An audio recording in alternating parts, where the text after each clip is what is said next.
Hi everybody, I'm here to do a full review on Epic after my 4-day trip that I just got back from last night. Um, Quick spoiler alert, spoiler warning, if you don't want to know anything about the theme park, then please do not watch this video. I'm going to go in depth into all 4 of the days. I did do a first impressions review on Monday morning, because my first day was Sunday. That is up on my TikTok channel. I'll put a link somewhere if you want to go watch that. That was a first impressions after 1 day. This is going to be the full review for all 4 days. Everything I liked, everything I disliked, everything I loved, everything I hated, things I think could do better, etc., all that kind of stuff. So without further ado, let's jump right in. Okay, so first off, I was going to make a list of everything like day by day, things that I did Sunday, then Tuesday, Wednesday, then Thursday. I was going through that and I was like, I like just kind of spiffing and kind of saying things. So I'm going to start and we're just going to kind of let it flow. And the first thing I'm going to say is the virtual queue. Now, if you don't know, the Ministry of Magic ride, the Battle for the Ministry, is only virtual queue right now. I did talk to a few cast members. I did talk to a few team members, also a couple coordinators and supervisors, and they are under the impression, some of them are under the impression that the virtual queue will only be for the preview that's going on right now. But when the park officially opens on May 22nd, they're thinking that the virtual queue will be gone.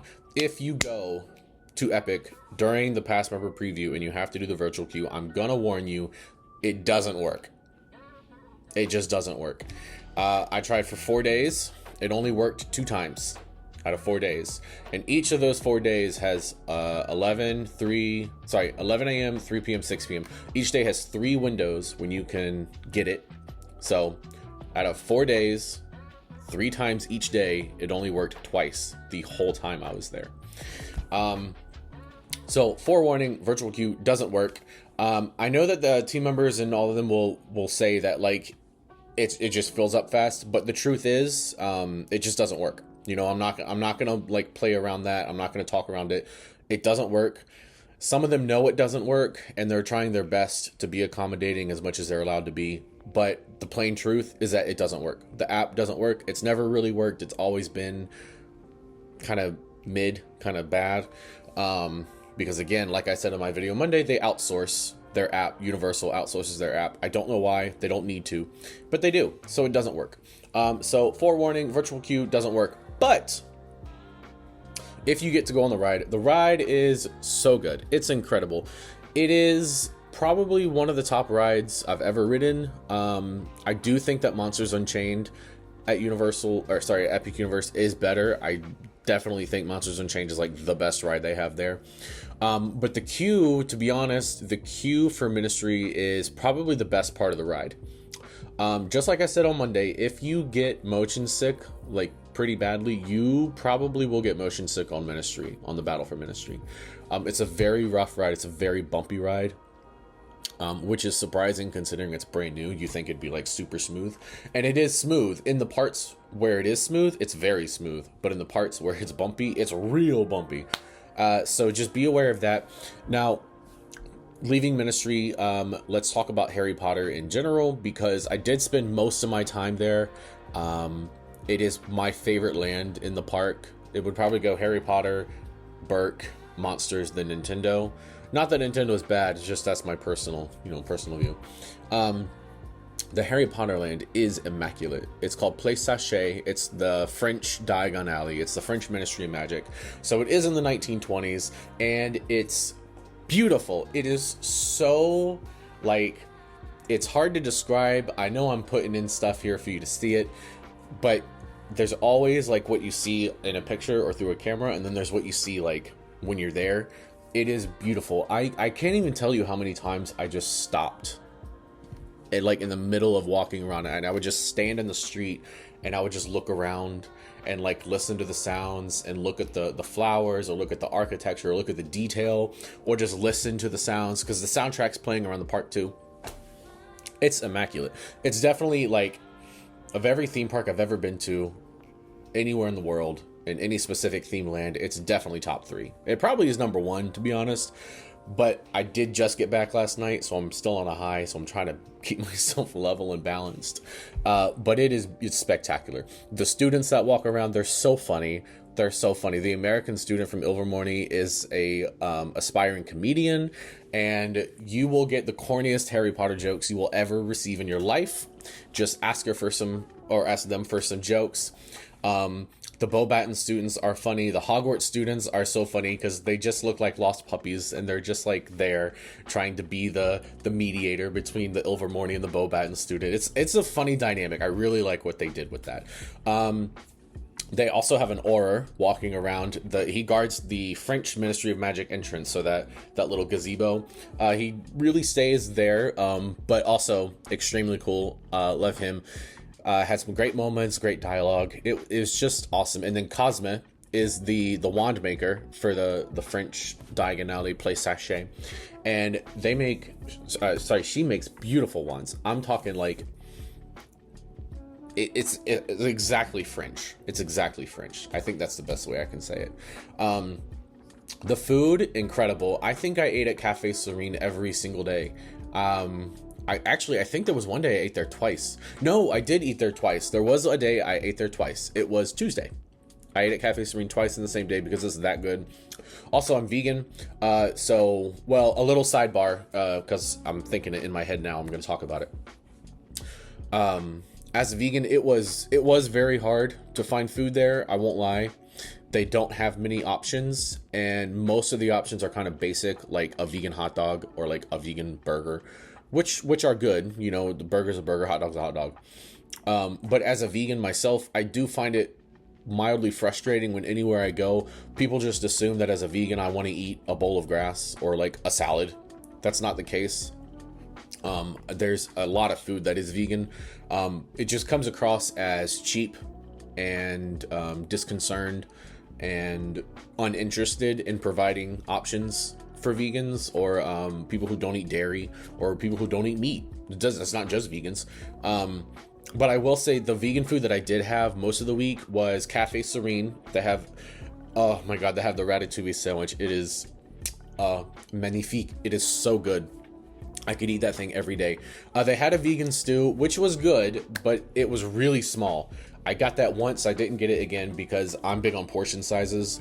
If I'm going to spend $20 for a meal, I don't want to leave hungry. I think most people would, resonate and agree with that. They did have a vegan option at Monsters Universe Darkmoor. It was like a stuffed cabbage. I hate cabbage, so I didn't eat that. They had a pretty decent looking vegan hot dog at the Meteor Gastropub, which looked pretty good, but I didn't get around to trying it because I wanted to eat at Cafe Serene again, because that ratatouille sandwich is seriously, it is so good. It's just perfect. It is delicioso. Anyways, enough about the food. We'll go back to Harry Potter. So yes, Cafe Serene, beautiful. They had another spot called Le Goblet Noir, which is like kind of darker. It's like the Nocturne Alley spinoff for Paris, Place Sachet. Nicholas Flamel's house is there too. Just the whole land is, it's just, I don't know how to describe, like, it's more about the atmosphere versus like, let's talk about Pandora, right, at Animal Kingdom. Pandora is beautiful, right? Because it's foliage, it's lights, it's like naturally beautiful, right? And then you have things like Galaxy's Edge, which is completely immersive, right? It's totally Star Wars. Everything there is Star Wars. Take both of those and merge them, and then you get Place Sachet. It is like, I've been to Paris multiple times. Like I said in my previous video, I proposed to my ex-wife in Paris. Like I love Paris. It is actually my favorite city in the world that I've ever been to.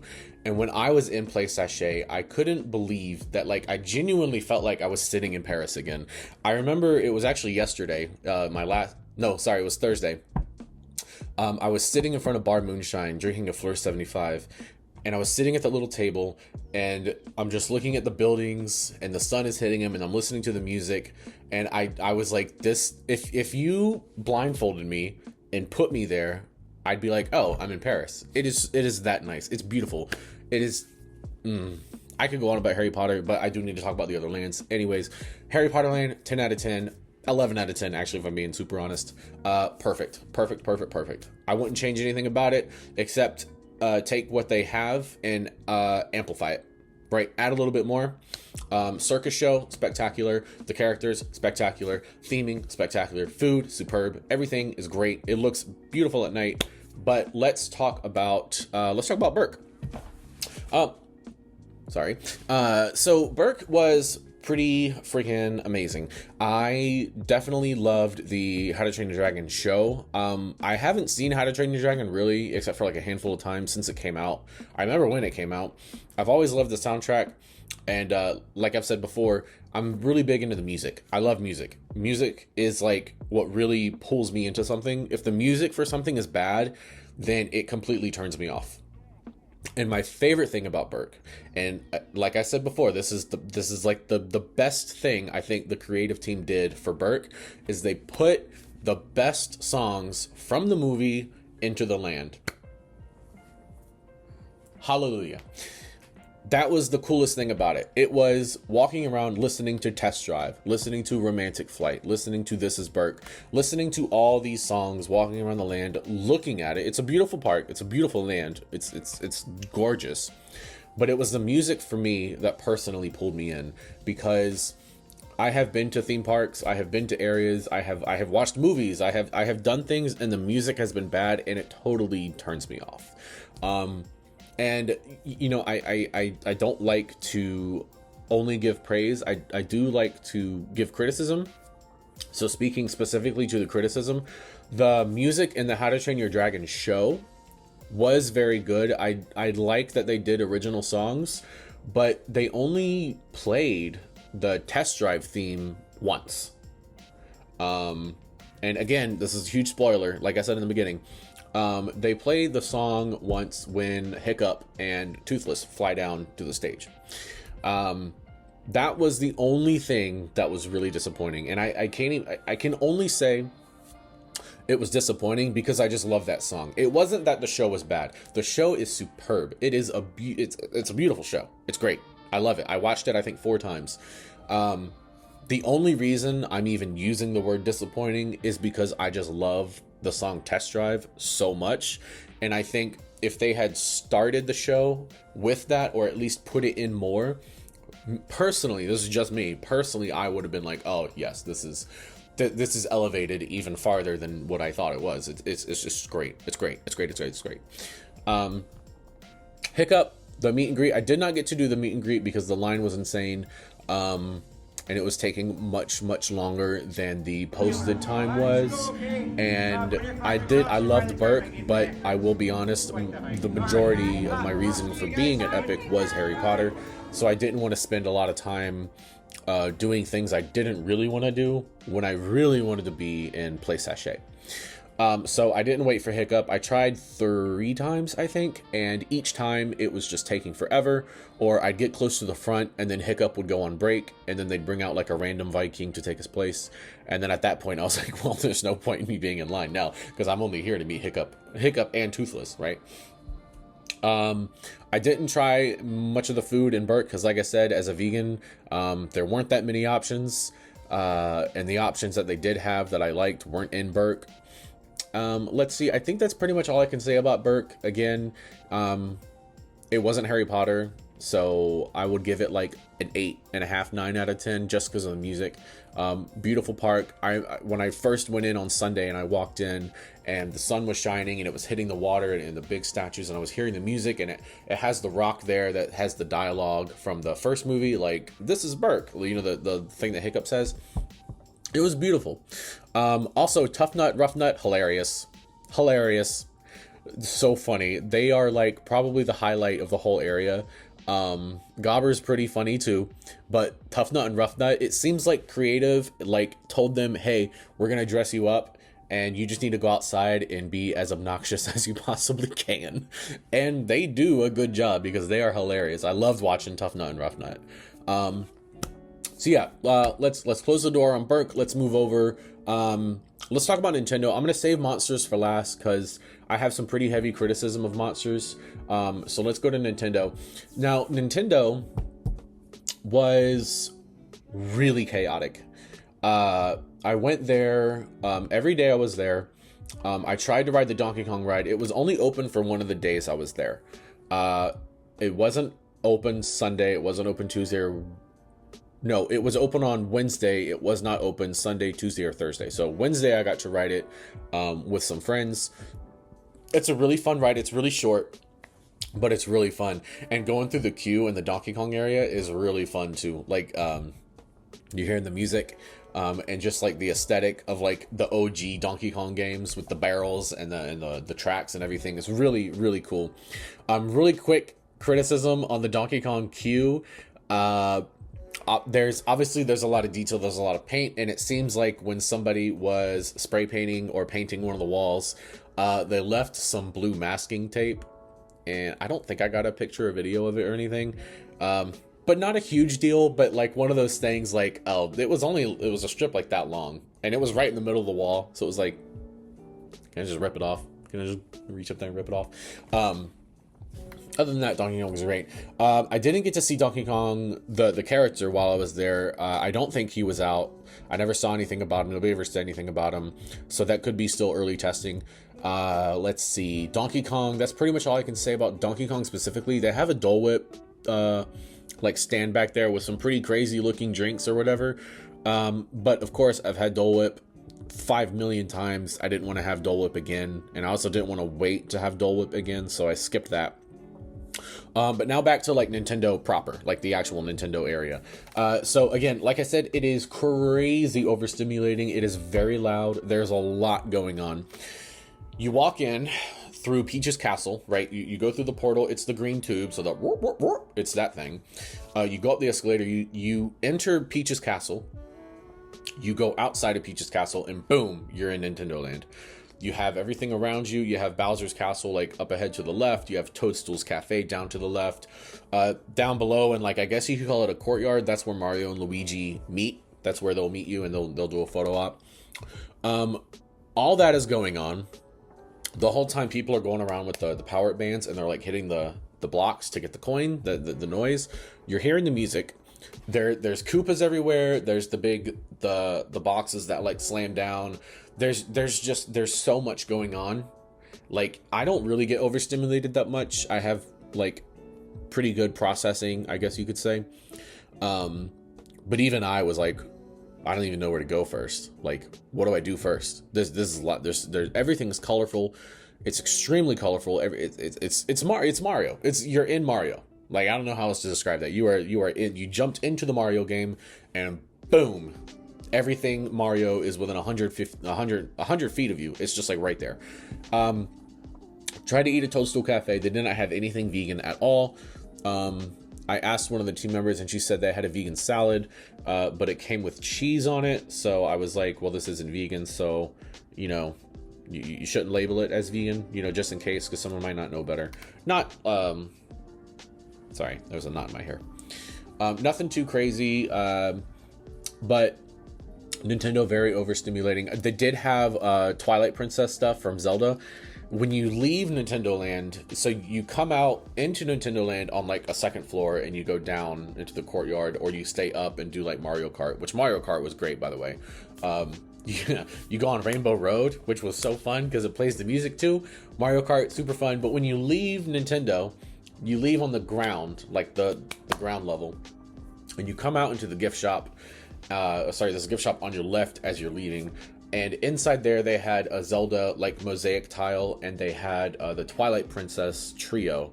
So Ganondorf, Zelda, Link. They had the Twilight Princess, which is my favorite Zelda, in the stained glass windows on the rotunda, which I really loved that. I hope the expansion that they get will have more Zelda included. I do know that Zelda is coming to Islands of Adventure. Zelda is replacing the Lost Continent. So I don't think they'll put a lot of Zelda in Epic because they're going to have a whole Zelda area. So it'd be nice to see, but that's my own personal wishing. That's my own headcanon or whatever you want to call it. So Nintendo, super overstimulating, couldn't eat anything. I got to ride the ride one time. I did Mario Kart once, and that's pretty much it. Because like I said about Burke, I spent most of my time in Harry Potter. So let's get out of Nintendo and let's go into Monsters. Now, Monsters, I will not lie, I don't like to like give false reviews or like biased reviews. I'm gonna keep it 100. I'm gonna be totally honest. Monsters was cool, but it was extremely disappointing. The hype for Monsters, now, if everyone was like following the Epic announcements and the concept arts and the models and everything, Monsters was, in my opinion, going to be like the highlight of the whole park, right? It was going to be the creme de la creme, the ponce de resistance. It was going to be the land that set the standard for everything. And it was beautiful. I'm not saying it's a bad looking land. My disappointment comes from the size. Monsters is small. It is so small.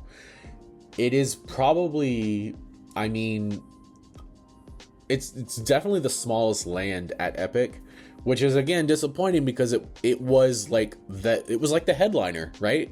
Imagine going to a concert, Monsters was the headliner, and the headliner turned out to be the worst performance of the night.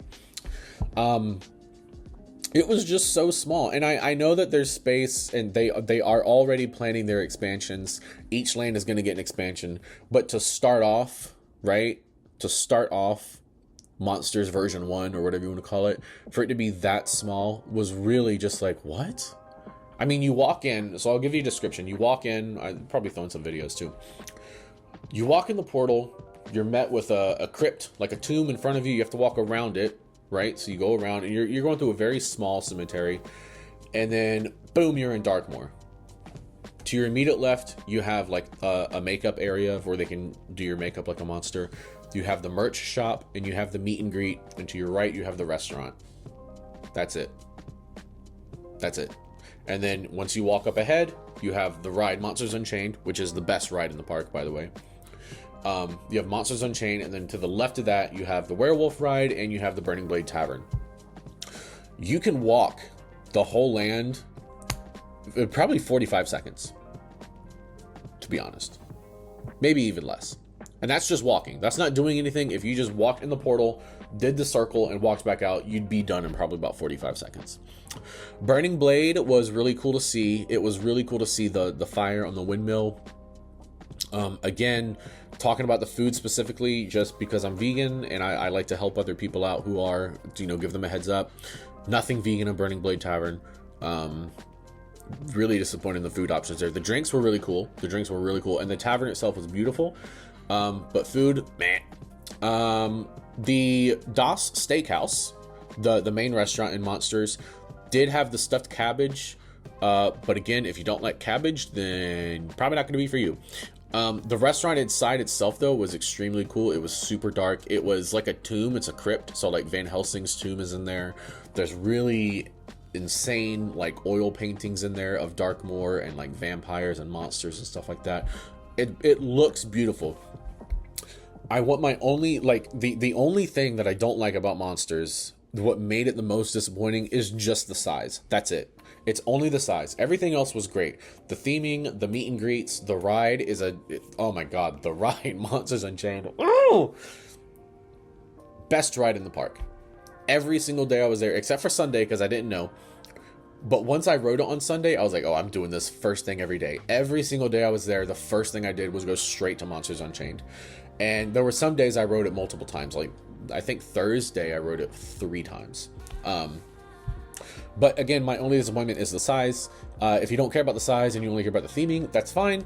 I like for there to be a lot of stuff to do, but that's just me. At nighttime, also beautiful. Igor is super fun to meet.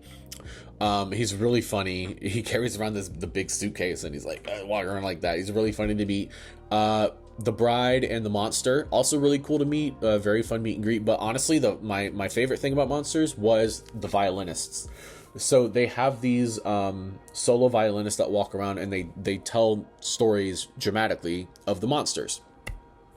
And they'll ask you like what stories you've heard or what stories you'd like to hear.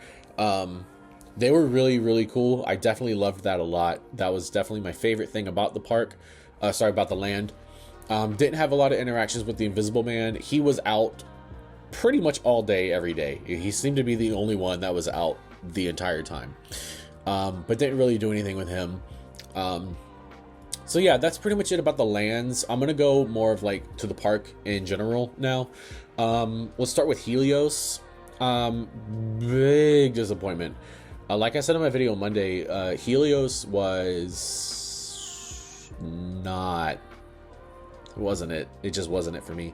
I know it's super convenient because it's in the park, you know, and that's really cool. But it's really just it's a fancy Hilton. That's really all I can say about it. There's nothing in there that is like unique or spectacular or makes you go like, oh my god. If I like, the way I judge things on uniqueness is if I took a picture of something and I sent it to somebody and I didn't tell them what it was, I just sent the picture and they could say like, oh, that's blank. That to me is unique. I could send you a picture of the lobby of Helios and not tell you what it was, and you'd be like, what is this? What random hotel in what random city is this? And to me, I don't like that. You know, and I'm not like a hotel person, like a hotel critic or whatever, but I'm a theme park person. And to me, to have such a grand hotel and such a grand theme, and it being brand new and hyped up for so long, you would think that there'd be something in the Helios that would be like, whoa, this is Helios. There's nothing else in the world like this. This is Helios. Only Helios has this thing, and it's incredible. There was nothing in there. It was just a hotel. Restaurant. Sorry again. Restaurant disappointing. They listed that they had vegan options. Not a single vegan thing on the menu. You know, just for my vegans out there looking out for you. Delicious looking menu. Just nothing that I could eat. That's pretty much it. I had some gelato, some vegan gelato. No, I had sorbet. Sorry. I had sorbet in Helios. That was really good. But other than that, I think I spent about 10 minutes there. I went in, I looked around, I got my sorbet, and I left. That's pretty much it.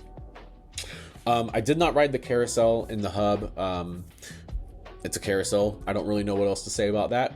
The Mario show in the big fountain at nighttime was pretty cool. But I feel like it definitely needs to have more. I think it will have more. Now, so like, I'm gonna say this too. I should have said this at the very beginning, but like, I understand too that with all these criticisms and all these things I'm saying about the park, it is a technical rehearsal. I'm very aware of that. I have friends that work there. I was just there for 4 days. There's signs everywhere. I know it's a technical rehearsal. So these criticisms, I'm not saying that like they're the worst things in the world. I'm saying they can be improved, and some of them might be planned to be improved after the technical rehearsal, or they're being improved right now and it just hasn't happened yet because technical rehearsal. So I am very aware of that, and I don't want to come across as too harsh with things I'm saying, because I do know it's technical rehearsal. Anyways, let's get back into it. Yeah, Carousel didn't do that. The Mario show in the fountain was underwhelming. It was cool to see the water like interact with the music, because I love Nintendo music, obviously, and that's pretty much it. I mean, it was just a couple fountains, like water things shooting up, which was cool to see because it's synchronized or whatever. But if you're going for like grandeur and, you know, a level of spectacular or whatever, it's a cool show. It's not very long, but it was cool to see. I didn't spend a lot of time in the park itself outside of the lands. There was 2 or 3 merch shops in the front of the park I didn't even go into. There was a seafood restaurant that I didn't go into because obviously I can't eat anything there. Like I said, I was really just there for Harry Potter. So I'm kind of going to go back into Harry Potter now because I feel like I've talked about the whole park itself in general enough. Sorry. I'll tell you what, let's do a merch review of Harry Potter stuff because obviously I bought stuff. And just like Mr. Scamander, when I travel in style. Sorry about my throat. Goodness. All right, let's get this open and then I'll go through things that I got. Woo. All right. So starting with, I did get the souvenir cup from Le Goblet Noir. It says butterbeer. I don't know if you can see that. And then on the back or the other side, it says butterbeer, but in French. And I cannot pronounce that, so I'm not going to try. But this is really cool. It's plastic, it's not glass, so you can pack it. I was worried about that, but I did get to bring it home. I did get some wands. Now, I went with 3 wands. I'll show you. This is one of my wands. This is my Ravenclaw wand. I don't know if that's focusing or not. But this is one of my wands. It's my Ravenclaw. I took that one with me. I took... this is a Ollivander's wand. It's a Gen 1. I didn't know if I was going to buy a wand when I was there. How foolish of me. So I took this one so I could do magic. And then I have my Slytherin wand, which I use for my Slytherin cosplay. It's got the snake on it.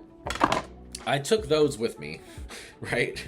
And then I bought more when I was there, because why not? This is a wand holster that I got from a friend of mine. It's very simple. It goes through your belt right here, and then it sits on your left hip.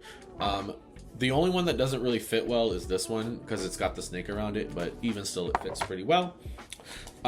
These are all the maps and the things, oh my goodness, that I got from buying wands from Paris. So I'll show you these in a sec. I want to show you the wands I got from Paris, and then I'll show you the other stuff.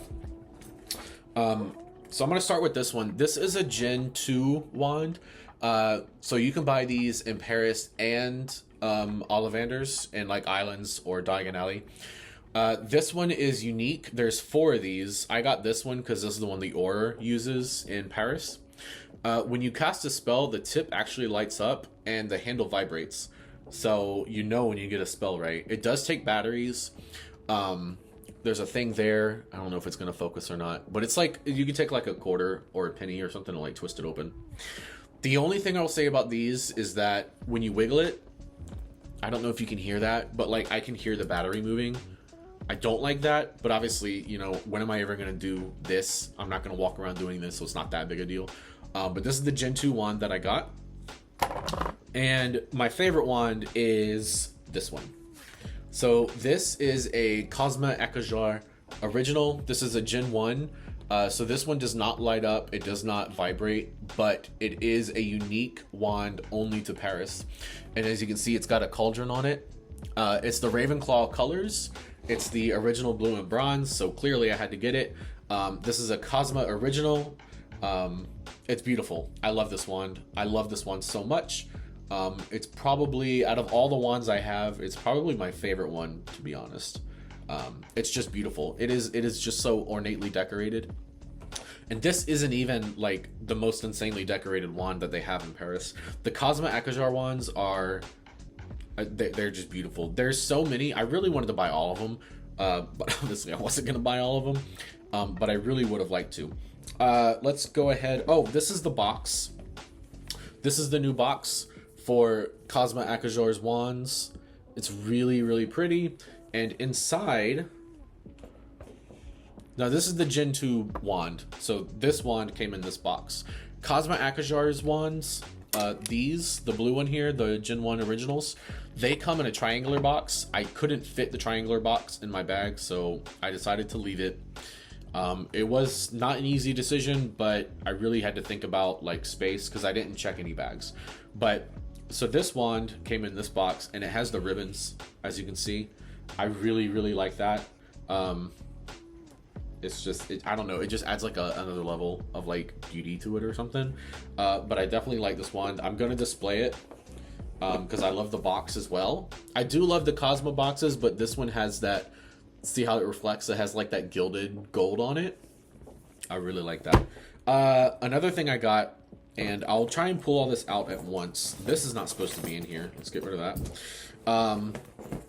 So this is like 2 pieces, but I combined them into one. These are 2 different belts. So I'll show you the first one. This is the Auror harness. It sits exactly as you imagine. It sits, you put your arms through it like this. And then the wand sits under your arm here. This is not how this is supposed to look. I flipped it and reversed it. It's actually, this is supposed to be on the back. So it's supposed to be like that. But I flipped it inside out so that the logo is hidden, so that when you look at it from behind, this is what you see. I don't like that the logo is there. I do hope they take that off, but they probably won't. But to do this, I had to take this off. So this is the pouch that sits here. So it originally sits with the wand under the arm, and then this sits like there. or it sits like right here under your arm. I did not like that. I don't like that at all. Orlando was hot as hell. It was sweaty, and having that bag under your arm, rubbing against your armpit for hours and hours is pretty miserable. So what I did is, now as you can see, these unbutton, so you can take that off. I unbuttoned it, pulled everything out, and flipped it, because again, it's supposed to be like this. So when you turn it inside out, I had to switch, I had to reverse them. I took the pouch off, and I took this connector, this brown bit, I took this and connected these so that it could sit. Now that brown bit is important because, so we're gonna take this as the oar, right? This is all the oar stuff, we're gonna take that out. This is the other belt. This is the belt that has the wand holster that sits on your hip like this. And it also has a pouch that loops through and sits like this. Now, I moved all this stuff around because I wanted to be comfortable how I was cosplaying, because obviously I was cosplaying. So this brown bit you see here, that brown clip, this is part of this one, and that's just like a hook that hangs on here, and you can just like hook stuff to it like a phone case or a wallet or whatever. But this is what I got. These are actually really deep. So the whole time I was there, I carried my AirPods, my room key, my wallet, sorry, not my wallet, my room key, my ID, my credit card, my AirPods, and my phone charger all fit in this. And before I switched all this stuff around, the phone was sitting here, so that was nice. But I didn't like how this was fitting with that pouch under the arm. So again, I took that off, and then I put that loop in there. You don't have to use that bit, obviously. If you have like any kind of carabiner or clip, any clip will do. This is just what I did, and it made it really, really nice. And the last piece of the puzzle here is my Aura badge. I did get this from the Ministry of Magic ride in the gift shop. As you exit the park, it has a lot of Aura stuff. That's where you get this as well. So I dressed as like an Aura for Thursday, and Wednesday, and I had this like on my I'll put like a picture or something so you can see exactly what it looked like. But it looked really well. I did like it a lot. I got confused for a team member quite a bit, which is fine. You just say like, hey, I don't work here, and I would just like point to other people who did. It was a good day. There's a lot of good merch. This is my favorite wand. Now the map, obviously, I'm gonna put all these back in here and show you guys the maps. Let's get to this. So let's put this over here. Let's put this over here. These are the maps that came with the new wands. So obviously each wand came with its own like thing here, how to cast the spells, all that kind of stuff. And then each one had its own description. So there's Cosma Akajar. Super, super fun character. I loved Cosma. She's a diva. She's a diva. She's a whole diva. Loved it. She was amazing. This is the map of the Ministry of Magic in Paris. This is Place Sachet. So as you can see, all those little dots are the magic spots.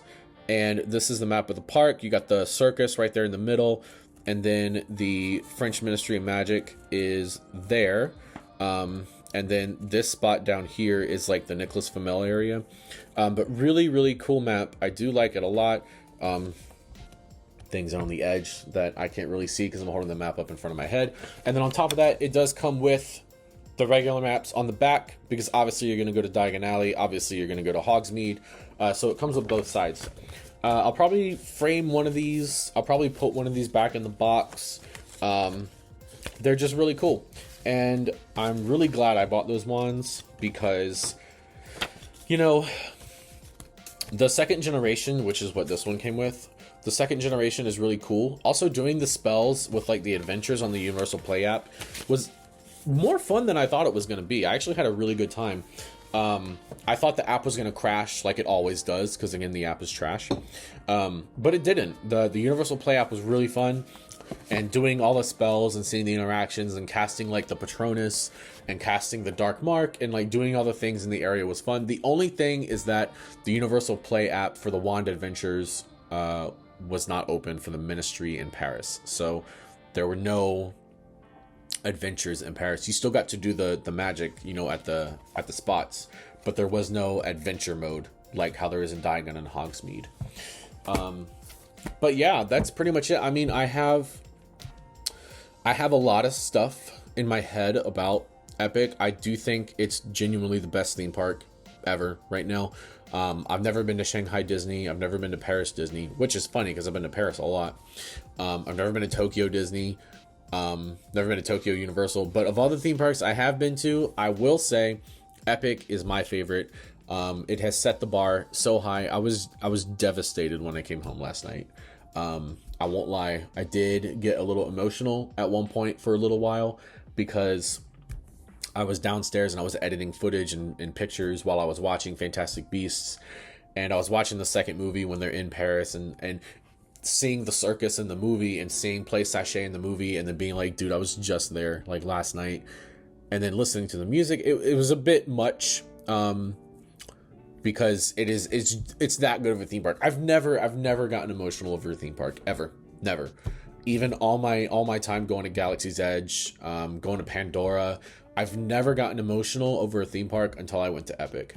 And if that doesn't really sum up the whole experience, then all I can say is experience it for yourself. Like, it's just that good. I know there's a lot of people out there complaining, and I'll try and end it on this note here. Epic is a theme park. It's not a roller coaster park. It's not a food and wine festival. It's not a children's park. It's a theme park.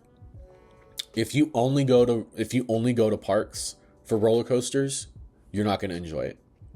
If you only go to parks because you want to spend $500 and just eat a bunch of garbage, you're not going to like it. If you want something that your kids can do, that like you don't have to really be involved in, you can just let them do whatever they want, a kids park, you're not going to enjoy it. It is a theme park. It fits the theme. The whole point of the park is escapism. When you go through those portals into each land, it's not just walking through a tunnel. You are being transported into that theme. The moment you walk through it, everything in there is completely the theme. The moment you walk into Nintendo, it's all Nintendo. I mean, to the point where Nintendo executives from Japan are in Orlando ensuring that like the color of the wall is exactly the yellow that it needs to be. That you know, this toadstool has the exact right amount of dots and it's this color. Like it's insane. The level of detail is incredible. And it's a theme park. I don't really know like how that can resonate with some people. Some people like parks for roller coasters, and that's fine. But you're not going to enjoy Epic as much as you should be because you're holding it to an impossible standard. It's a park where you go and escape and you live in the lands that you're visiting. If you are a huge horror fan and you go to Monsters Universe, you're going to love it because it's all monsters. If you're a huge How to Train Your Dragon fan and you go into Berk, you're going to love it because it's all How to Train Your Dragon. Same thing with Harry Potter. That's why I spent 80% of my time in Harry Potter. I was there to be in Paris. I was there to be in the Ministry. I was there to be in Place Sachet. And it was an incredible park. I do like it. You know, the buses, whatever, the Wi-Fi, whatever, the food, whatever. But the park itself is just wonderful.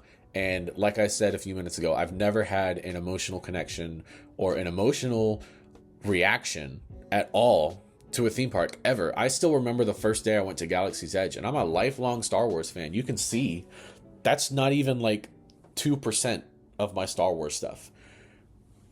And I was like, oh, this is cool. I love Avatar. When I went to Pandora, I was like, oh, this is really cool. But I've never walked into a theme park and just like stood still and just looked around and just been like transcended almost. It's just perfect. It's really perfect. If you love Harry Potter, you're gonna love it. I know I spent a lot of this video talking about Harry Potter. Obviously, you know, it was the thing that I wanted to do there. I really hope that this video helped anybody who had like doubts or questions or wanted to know what it was like. I know I've been putting things through the video, you know, clips and pictures and videos of things to look at. Just you know, there is more to see than what I put. Obviously, I didn't record every single thing in the park, and like I said in the beginning, there were going to be a lot of spoilers. But it's 100% worth doing if you can go before May 22nd. I highly recommend it. The park is very empty with the past member previews. I know the virtual queue line doesn't work. You know, it's kind of is what it is. You definitely need more than one day. Also, more than one day for sure. You cannot do that whole park in one day because some things are going to work and some things are not. You're going to want to do something that's at the same time as this other thing. You're going to need more than one day. So plan accordingly. Have fun. I had an amazing time. I'm already planning to go back, and I genuinely just like, I'm still on a high from it. I'm probably going to be on a high from it for a long time. It was that good. But this was my video. I wanted to do like a full long format, you know, review of it and give my opinion. Just want to end with this. I wasn't paid to do this. I wasn't invited to Epic. I wasn't like, I wasn't paid in any form. I just saw that they were opening for previews and I was like, I'm gonna go. And I'm just a guy that wanted to give his opinion. That's all. So have a great day. Have a great week. You know, I hope you can go. It's an incredible time. Just live in the moment. That's all I can say. I know there was a lot of people there that were on their phones and glued to their phones. And I really tried not to be. I got what I could, but I really made a point to like enjoy the park and take it all in. Of course, there were like influencers and like wannabe Instagram models that were like walking around and doing their videos, and it was cringe, but it's like, go and enjoy the park. Just live in the park, and just take it all in. That's all I can say. Okay, thanks. Have a great day. Hope you enjoyed, and yeah, thanks for watching. Bye.